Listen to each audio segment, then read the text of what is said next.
सभी को प्यार भरा नमस्कार।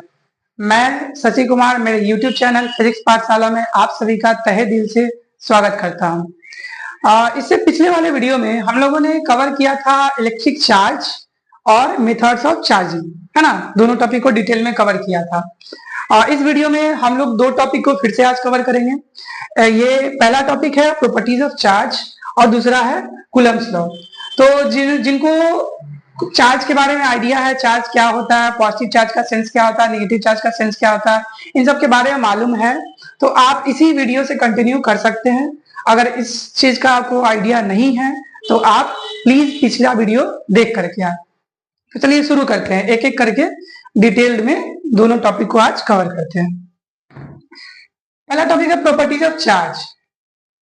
तो चार्ज के क्या क्या प्रॉपर्टी हो सकते हैं। तो पहला जो प्रॉपर्टी है चार्ज का वो है, आप लोगों ने बचपन में पढ़ा होगा कि like charge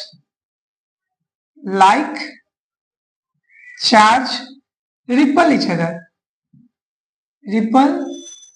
each other and unlike charge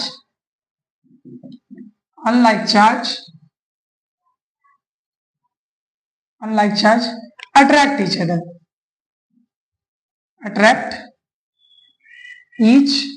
other. कहने का मतलब है कि अगर कोई पॉजिटिव चार्ज होगा, दो पॉजिटिव चार्ज, तो ये दोनों पॉजिटिव चार्ज क्या करेगा, एक दूसरे को रिपल करेगा, एक दूसरे को धक्का देगा। और अगर ये दोनों निगेटिव चार्ज है तब भी ये क्या करेगा, एक दूसरे को धक्का देगा। लेकिन एक पॉजिटिव और दूसरा निगेटिव है तब एक दूसरे को क्या करेगा, खींचेगा। ठीक है, तो ये है पहला property, like charge repel each other और unlike charge attract each other. दूसरा प्रॉपर्टी देखते हैं, मेरे साथ ही लिखिएगा। दूसरा प्रॉपर्टी है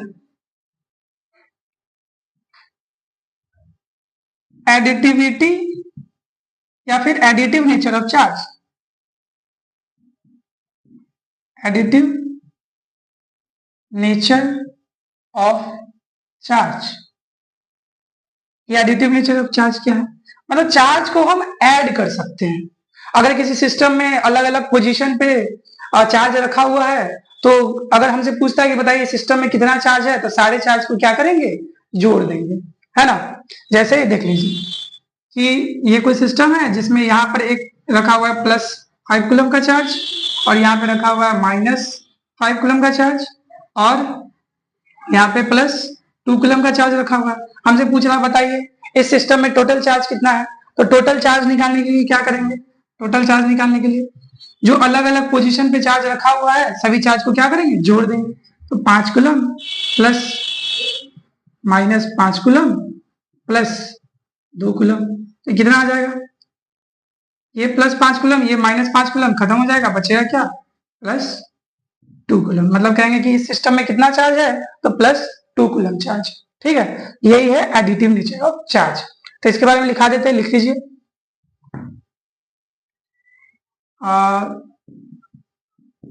total charge of a system can be obtained by adding individual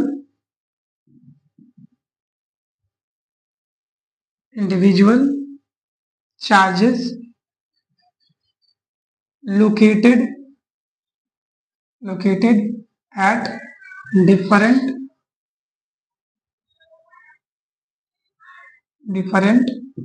positions।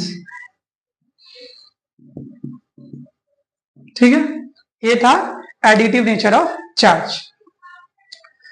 तीसरे प्रॉपर्टी पे हम पहुंचते हैं। तीसरा प्रॉपर्टी क्या है,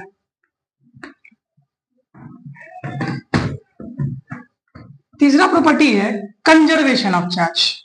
तीसरा प्रॉपर्टी क्या है, कंजर्वेशन ऑफ चार्ज। देखिए तीसरा property, conservation of charge. Conservation of charge क्या है, कंजर्वेशन ऑफ चार्ज ये है कि ना तो हम चार्ज को डिस्ट्रॉय कर सकते हैं, ना ही हम चार्ज को क्रिएट कर सकते हैं, है ना। Charge never be create nor be destroyed. कहने का मतलब ये है कि किसी भी आइसोलेटेड सिस्टम का चार्ज हमेशा क्या रहेगा, कांस्टेंट रहेगा, क्योंकि हम ना तो चार्ज को बना सकते हैं और ना ही चार्ज को बिगाड़ सकते हैं, बर्बाद कर सकते हैं। तो किसी भी आइसोलेटेड सिस्टम का चार्ज हमेशा क्या होगा, कांस्टेंट होगा।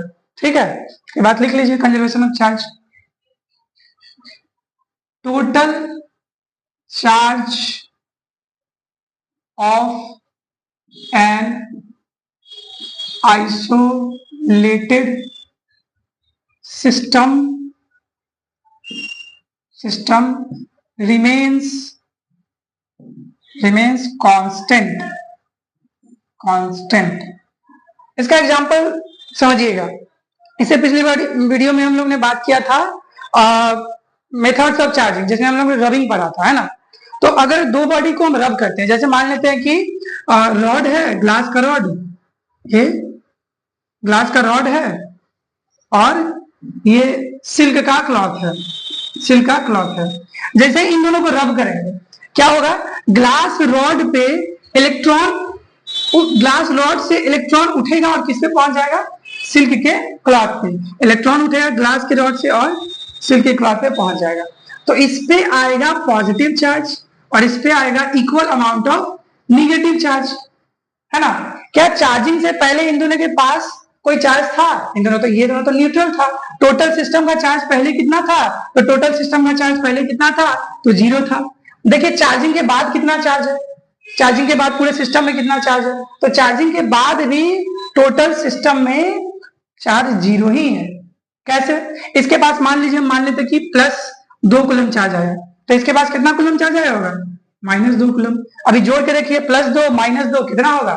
0। मतलब चार्जिंग से पहले भी चार्ज कितना था सिस्टम का? 0, और चार्जिंग के बाद भी 0 है। तो यही है हमारा कंजर्वेशन ऑफ चार्ज, कि चार्ज को ना हम बना सकते हैं और ना डिस्ट्रॉय कर सकते हैं। ठीक है, बस एक बॉडी से दूसरे बॉडी में चार्ज ट्रांसफर हो सकता है। ठीक है, तो यहां से हम ये कह सकते हैं कि टोटल चार्ज किसी भी आइसोलेटेड सिस्टम का हमेशा कैसा रहेगा? कांस्टेंट रहेगा, कंजर्व रहेगा। ठीक है, चलिए तीसरे प्रॉपर्टी पे पहुंचते हैं, सॉरी चौथे प्रॉपर्टी पे।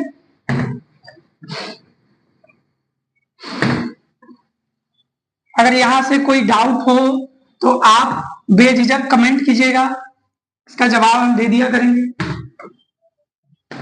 चलिए चौथे प्रॉपर्टी पे पहुंचते हैं। चौथा प्रॉपर्टी क्या है? चौथा प्रॉपर्टी और बहुत ही इंपॉर्टेंट प्रॉपर्टी है, बहुत ज्यादा इंपॉर्टेंट, इसका नाम है quantization of charge. Quantization of charge क्या होता है? चलिए समझिए क्वांटाइजेशन ऑफ चार्ज क्या होता है। मैं इस मोबाइल का बात कर रहा हूं, ठीक। अगर मैं कहूं कि ये ऐसा मोबाइल कितना हो सकता है, तो आप क्या कहिएगा? ऐसा 1 होगा, 2 होगा, 3 होगा, 10 होगा, 50 होगा, 1000 होगा, 1 लाख, 2 लाख। हम अगर आपसे पूछे, बताइए क्या ये आधा मोबाइल पॉसिबल है, 1.5 मोबाइल पॉसिबल है, 2.5 मोबाइल पॉसिबल है, 3.5, 4.25, ऐसा कुछ पॉसिबल है? नहीं ना। तो जब इसके बारे में बात करें कि ऐसा ये जो मोबाइल है, ये 1 होगा, 2 होगा, 3 होगा, 4 होगा, 1000 होगा, लाख होगा, 1.5, 2.5, 3.5 ऐसा नहीं हो सकता है।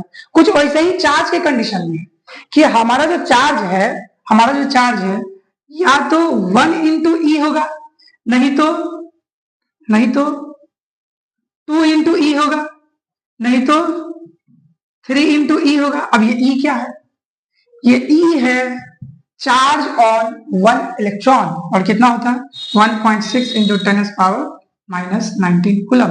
मतलब हमारा जो चार्ज पाया जाएगा या तो 1 × इतना होगा, नहीं तो 2 × इतना होगा, नहीं तो 3 × इतना होगा। अच्छा ये भी हो सकता है, -1E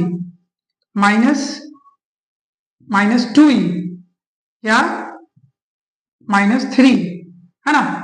या तो +-E होगा, नहीं तो +-2E होगा, नहीं तो +-3E होगा। ऐसा ही चार्ज एग्जिस्ट करेगा यूनिवर्स में। अगर कोई भी चार्ज है तो कुछ इसी फॉर्म में ही होगा, या तो 1 × इतना चार्ज होगा, नहीं तो 2 इंटू इतना चार्ज होगा, नहीं तो 1 इंटू -1 इंटू इतना चार्ज होगा, -2 इंटू इतना चार्ज होगा, -3 इंटू इतना चार्ज होगा, है ना। तो यही है क्वांटाइजेशन ऑफ चार्ज कि यूनिवर्स का कोई भी एग्जिस्टिंग चार्ज वो इंटीग्रल मल्टीपल होगा। क्या होगा?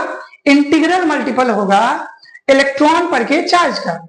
या ऐसे कहेंगे कि every existing charge in the universe is the integral multiple of basic unit of charge. अब ये बेसिक यूनिट ऑफ चार्ज क्या है? वो चार्ज जो एक इलेक्ट्रॉन पे है। मतलब हमारा जो चार्ज होगा वो कैसा होगा? हमारा चार्ज कुछ ऐसा होगा, ऐसा पाया जाएगा, जहां पे n क्या है? n है इंटीजर, है ना। 1 इंटू 2 ऐसा कुछ होगा, ऐसा चार्ज होगा, नहीं तो कुछ ऐसा चार्ज होगा, नहीं तो कुछ ऐसा चार्ज होगा। मतलब 1.5 ई चार्ज नहीं हो सकता है, 2.5 ई चार्ज नहीं हो सकता है, ऐसा चार्ज एग्जिस्ट करता ही नहीं, है ना। ऐसा 3.3 चार्ज भी ऐसा पॉसिबल है ही नहीं। ई का मतलब आप समझ रहे हैं? ई मतलब 1.6 इंटू 10⁻⁻19 कूलम। तो ऐसा चार्ज पॉसिबल नहीं है, ऐसा भी चार्ज पॉसिबल नहीं है, ऐसा भी चार्ज पॉसिबल नहीं है, या फिर ऐसे -2.6 ई ऐसा भी चार्ज पॉसिबल नहीं है। ठीक, तो चार्ज कैसा पॉसिबल है? ऐसा चार्ज पॉसिबल है। समझ गए होंगे? तो क्वांटाइजेशन ऑफ चार्ज लिखिए मेरे साथ।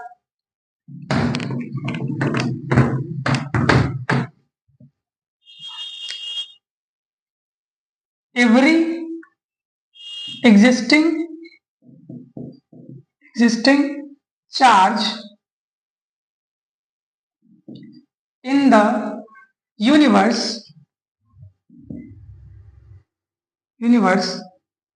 is the integral multiple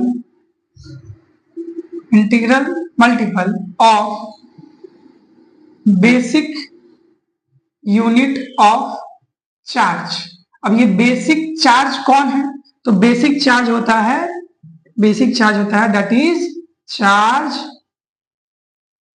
on 1 electron. एक इलेक्ट्रॉन पे जो चार्ज है उसी का हम बात कर रहे हैं। ठीक है, ये था हमारा quantization of charge. Quantization of charge का एक लिमिटेशन है, एक दायरा है कि हाँ हम यहीं तक क्वांटाइजेशन ऑफ चार्ज लगा सकते हैं। एक ड्रॉबैक है क्वांटाइजेशन ऑफ चार्ज का। क्या है? तो समझिए क्वांटाइजेशन ऑफ चार्ज का ड्रॉबैक क्या होता है ना। पहले ये बताइए कि क्वांटाइजेशन ऑफ चार्ज से हमें क्या आइडिया लग रहा है, हमें क्या पता चल रहा है? क्वांटाइजेशन ऑफ चार्ज हमें क्या बताना चाह रहा है? क्वांटाइजेशन ऑफ चार्ज हमें बताना चाह रहा है कि हमारा जो चार्ज है वो डिस्क्रीट नेचर का है, डिसकंटिन्यूअस नेचर का है, चार्ज कंटिन्यूअस नहीं है। कैसे? देखिए, पहला अगर हम मानते हैं कि पहला चार्ज कुछ ऐसा है मेरे पास 1 ही, तो दूसरा चार्ज कैसा होगा? 2 ही होगा, और तीसरा चार्ज कैसा होगा? 3 होगा। इन सबके बीच में चार्ज एग्जिस्ट नहीं कर रहा है, इन सबके बीच में भी चार्ज एग्जिस्ट नहीं कर रहा है कि नहीं? हम कह रहे हैं कि 1.1 ई पॉसिबल है ही नहीं, 1.2 ई भी पॉसिबल नहीं है ना, पॉसिबल नहीं है। मतलब बीच का सब गायब है, बीच का सब गायब है, ऐसा होता ही नहीं है। तो ये क्या बता रहा है? डिस्क्रीट नेचर का। ये होगा, फिर ये होगा, फिर ये होगा, कॉन्टिन्यूअस तो नहीं है, कॉन्टिन्यूअस नहीं है, बीच का बहुत सारा अंग गायब है ना, तो कॉन्टिन्यूअस नहीं है। तो क्वांटाइजेशन ऑफ चार्ज हमें यही बताता है कि चार्ज जो कोई भी चार्ज हो, यूनिवर्स का कोई भी चार्ज हो, वो कैसा नेचर होता है, या फिर चार्ज का कैसा नेचर होता है? तो चार्ज का डिस्क्रीट नेचर होता है, चार्ज डिसकंटिन्यूअस नेचर का होता है। तो ये बात यहाँ पे पहले लिख लीजिए। इट टिल्स या फिर it gives the idea of discrete या discontinuous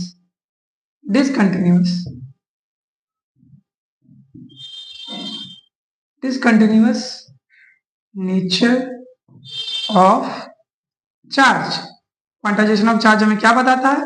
क्वांटाइजेशन ऑफ चार्ज हमें डिसकंटिन्यूअस नेचर ऑफ चार्ज के बारे में बताता है। ठीक है, अब आते हैं ड्रॉबैक कि क्वांटाइजेशन ऑफ चार्ज का ड्रॉबैक क्या है, या क्वांटाइजेशन चार्ज का लिमिटेशन क्या है।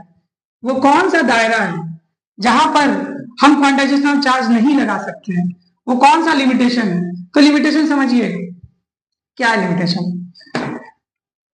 जब हम इनॉर्मस चार्ज से डील कर रहे होंगे, मतलब हम लोग मैक्रोस्कोपिक लेवल पे हम लोग चार्ज को डील कर रहे होंगे, तो क्या हमें ये क्वांटाइजेशन ऑफ चार्ज दिखेगा?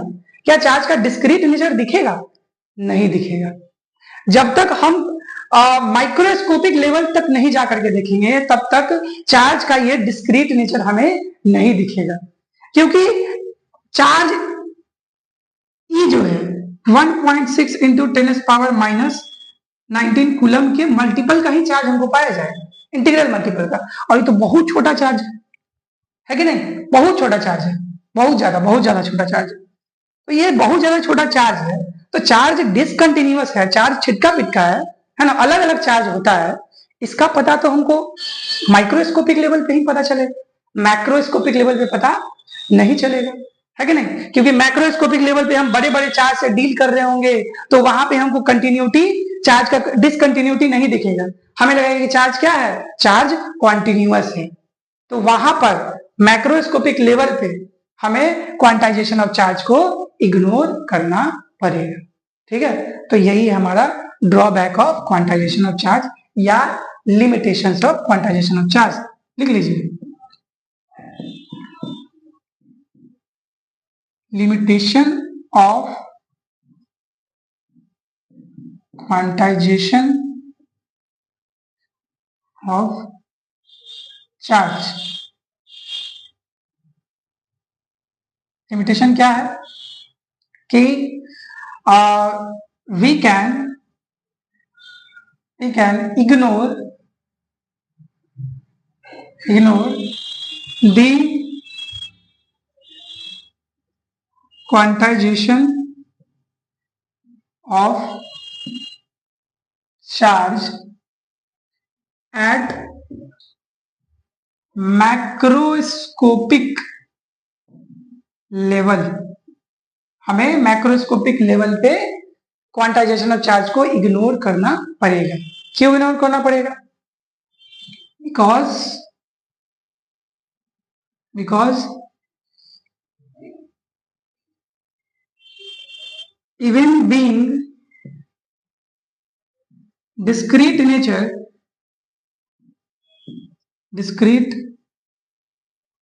nature, charge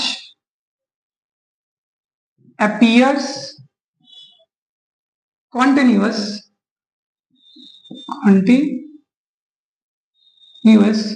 at this level।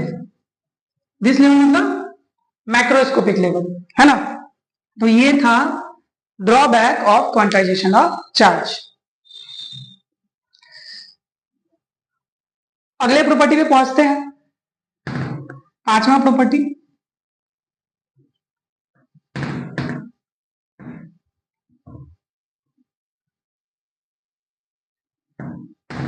Notes साथ साथ ही बनाइएगा, अगर मैं आगे निकल जाऊं तो पॉज करके बना ही लीजिएगा, ठीक है। पांचवा प्रॉपर्टी है कि चार्ज जो है वो इनवेरिएंट होता है। चार्ज क्या होता है? इनवेरिएंट होता है। Invariant nature of charge invariant होता है। अब ये इनवेरिएंट क्या है? इनवेरिएंट कहने का मतलब है कि चार्ज, किसी बॉडी के पास चार्ज है ना, वो बॉडी किसी भी स्पीड में हो, चार्ज के मैग्नीट्यूड पे कोई असर नहीं होता। जैसे मान लीजिए मैंने कहा कि ये बॉडी है, ठीक, इसके पास +5 कूलम का चार्ज है। आप इसको किसी भी स्पीड पे ले जाइए, ये +5 कूलम चेंज नहीं होने वाला, ठीक है। इसलिए वो कहा जाता है इनवेरिएंट नेचर ऑफ चार्ज, कि चार्ज का जो वैल्यू है वो स्पीड पे डिपेंड नहीं करता है, ठीक। तो लिख लीजिए, the value of charge is independent independent of its speed। ठीक है, ये था पांचवा प्रॉपर्टी। एक लास्ट प्रॉपर्टी देख लेते हैं, उसके आगे दूसरा टॉपिक कवर करेंगे।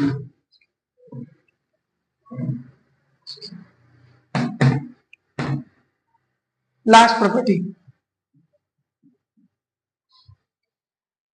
प्रॉपर्टी है कि चार्ज जो है वो बिना मास के एग्जिस्ट नहीं कर सकता है, लेकिन मास बिना चार्ज के एग्जिस्ट कर सकता है। जैसे मैं इस मार्कर का बात करूं तो अभी ये न्यूट्रल है, लेकिन इसके पास मास तो है। अभी इसके पास चार्ज नहीं है, एक्सेस ऑफ इलेक्ट्रॉन या डिफिशियंसी ऑफ इलेक्ट्रॉन नहीं है, लेकिन इसके पास मास तो है। जब मैं इसे रब करूंगा, है ना, तब क्या होगा, इसके पास डिफिशियंसी ऑफ इलेक्ट्रॉन होगा। तब उसके बाद क्या होगा, ये चार्ज हो जाएगा। मतलब कह सकते हैं ना कि चार्ज बिना मास के एग्जिस्ट करेगा ही नहीं करेगा। ठीक है, चार्ज बिना मास के एग्जिस्ट नहीं करता है। तो लिख लीजिए, charge never exist without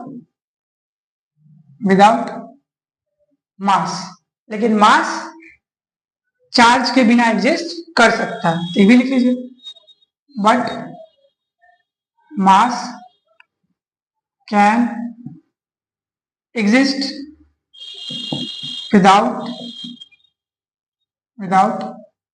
charge. ठीक, वैसे भी इसे पिछले वाले वीडियो में हमने बताया था कि चार्ज मैटर का प्रॉपर्टी है, और मैटर के पास तो मास होता ही है, मतलब चार्ज है तो मास है। ठीक है, चलिए अगले टॉपिक पे पहुंचते हैं, जिसका नाम है Coulomb's law. Coulomb's law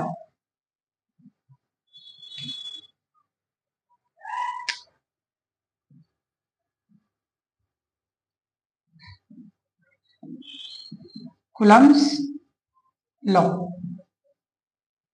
Coulomb's law क्या है? हमने आपको बताया कि अगर लाइक चार्ज होगा तो एक दूसरे को रिपल करेगा, अनलाइक चार्ज होगा तो एक दूसरे को अट्रैक्ट करेगा। बताया? एक बार बताइए, कितना फोर्स लगाएगा? अगर मैं कह रहा हूं कि ये +5 कूलम का चार्ज है और ये +2 कूलम का चार्ज है, ये इस पे कितना फोर्स लगा रहा होगा, ये इस पे कितना फोर्स लगा रहा होगा? क्या मैंने आपको इसका आइडिया दिया? नहीं ना। तो यही हम लोग इस टॉपिक में पढ़ेंगे कि ये चार्ज इस पे कितना फोर्स लगा रहा होगा, ये चार्ज इस पे कितना फोर्स लगा, मतलब फोर्स ऑफ अट्रैक्शन और फोर्स ऑफ रिपल्शन कितना होगा। ठीक है, तो इसको पढ़ने से पहले एक टर्म है जिसको जान लेते हैं। टर्म है पॉइंट चार्ज। क्या है? Point charge.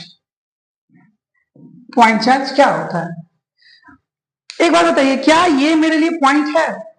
नहीं है।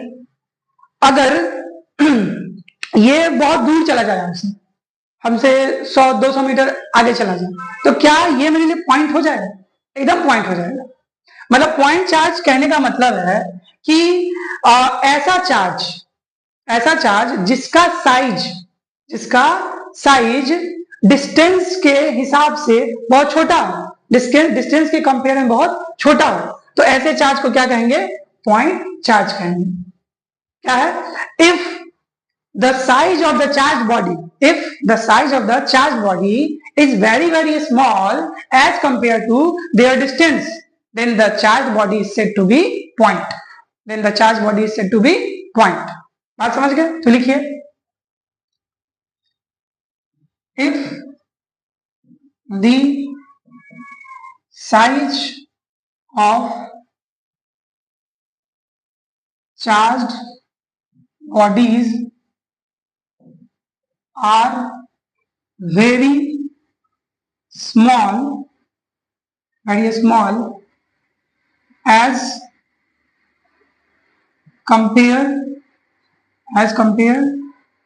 to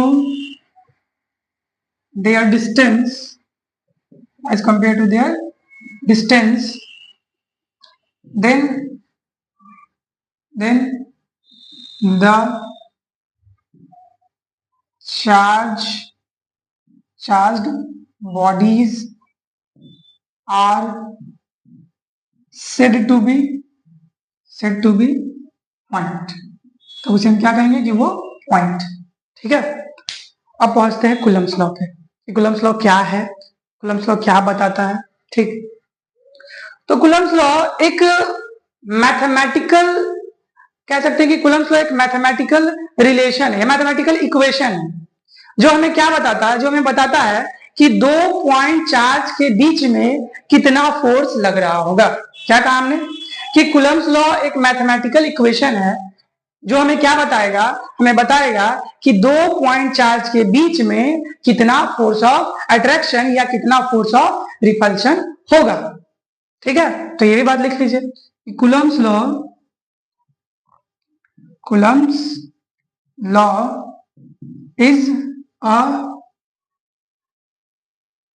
mathematical equation, mathematical equation which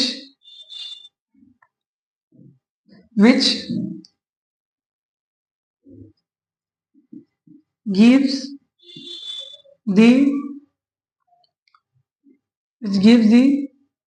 force of interaction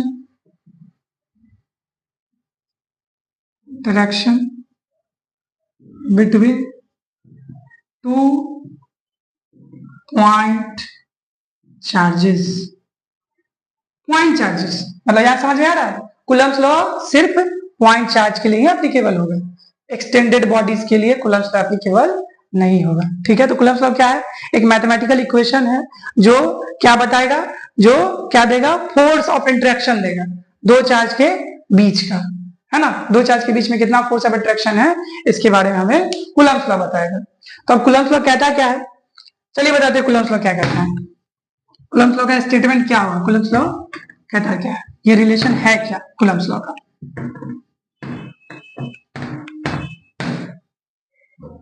दो पॉइंट चार्ज है, ठीक, एक Q1 और दूसरा Q2। अच्छा, मान लेते हैं कि दोनों क्या है, दोनों पॉजिटिव चार्ज, ठीक है, दोनों पॉजिटिव चार्ज ही है, दोनों पॉजिटिव चार्ज ही। तो क्या कर रहा होगा, ये इसको धक्का दे रहा होगा, फोर्स ऑन 2 ड्यू टू 1, और ये वो इस पे धक्का दे रहा होगा इस तरह, फोर्स ऑन 1 ड्यू टू 2, और मैंने कह दिया कि इन दोनों के बीच का दूरी कितना है, तो इन दोनों के बीच का दूरी r है ना। तो कूलम्ब्स लॉ कहता है कि electrostatic force between two point charge is directly proportional to the product of magnitude of charge, product of magnitude of charge.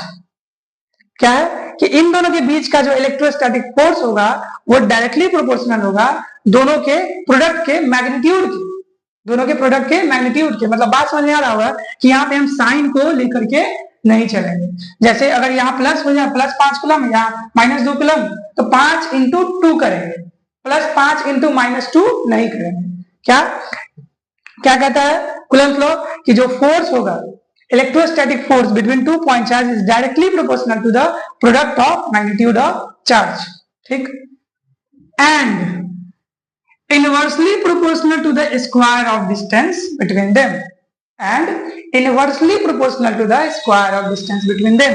मतलब इन दोनों के बीच का अगर हम दूरी बढ़ाते जाएंगे तो दोनों के बीच का इलेक्ट्रोस्टैटिक फोर्स क्या होगा, घटता जाएगा। अगर दोनों के बीच का दूरी हम घटाएंगे तो इलेक्ट्रोस्टैटिक फोर्स बढ़ता जाएगा, है ना। तो कूलम्ब्स लॉ क्या कहता है कि the force of the electrostatic force between two point charge is directly proportional to the product of magnitude of charge and inversely proportional to the square of distance between them, ठीक।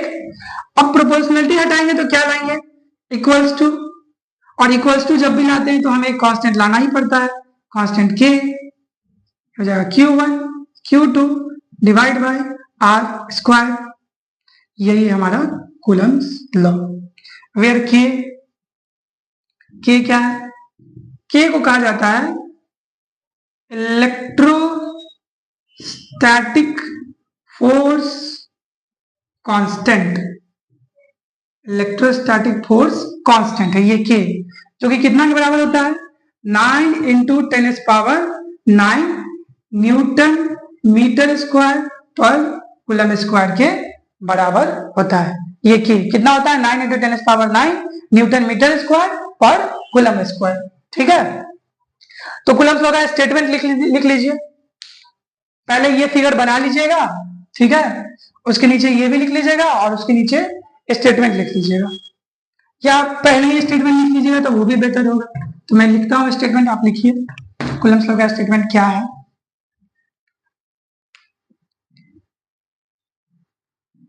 It states that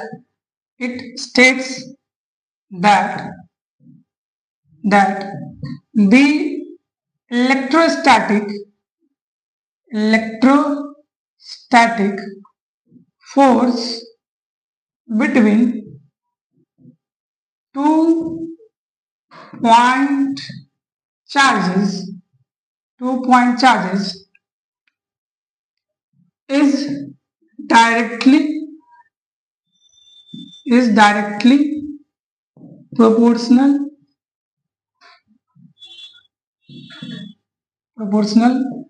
to the product of magnitude of charges and inversely proportional to the square of distance between them, है ना। ठीक है, समझ गए कि जो force होगा वो डायरेक्टली प्रोपोर्शनल होगा product of magnitude of charge को, और इनवर्सली प्रोपोर्शनल होगा स्क्वायर ऑफ डिस्टेंस को। ठीक, जैसे जैसे चार्ज का मैग्नीट्यूड बढ़ेगा दोनों के बीच का फोर्स ऑफ इंटरेक्शन भी बढ़ेगा, जैसे जैसे डिस्टेंस बढ़ेगा फोर्स ऑफ इंटरेक्शन घटेगा। ठीक, ये जो के है ये के 9 × 10⁹ न्यूटन मीटर स्क्वायर पर कूलम स्क्वायर के बराबर होता है, और ये जो के होता है ये के कुछ ऐसा होता है 1/4πε0। तो कूलम्स लॉ को अगर हम लिखना चाहे तो ऐसे लिख सकते हैं, ऐसे